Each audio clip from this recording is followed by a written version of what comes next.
How to fix Binance webpage not available. Hi everyone. Welcome back to the channel.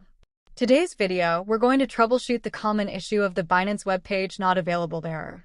Whether you're trying to access your account or complete transactions, we'll walk through simple steps to resolve this issue quickly. Let's get started. The first step is to ensure your internet connection is stable. If you're on Wi-Fi, try restarting your router. Alternatively, switch to mobile data to check if the issue is with your Wi-Fi network. Once your internet is stable, try reloading the Binance webpage. Open the browser you're using.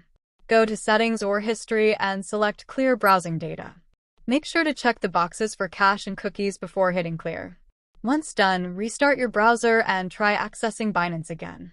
Outdated browsers can cause compatibility issues. Head to your browser's menu, look for the Update Browser option, and follow the prompts to ensure you're using the latest version. After updating, try accessing the Binance webpage again. If the issue persists, switch to a different browser like Chrome, Firefox, or Edge.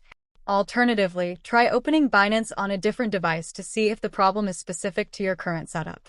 Sometimes, Binance may be down for maintenance or experiencing server issues. Visit Binance's official Twitter page or check their status page to confirm if there are any reported outages. If you're using a VPN or proxy, it might interfere with accessing Binance. Temporarily disable it and reload the webpage. If none of the above steps work, the issue might be account-specific. Visit Binance Help Center or contact their support team for further assistance. And that's it. By following these steps, you should be able to resolve the Binance webpage not available error and get back to your crypto activities.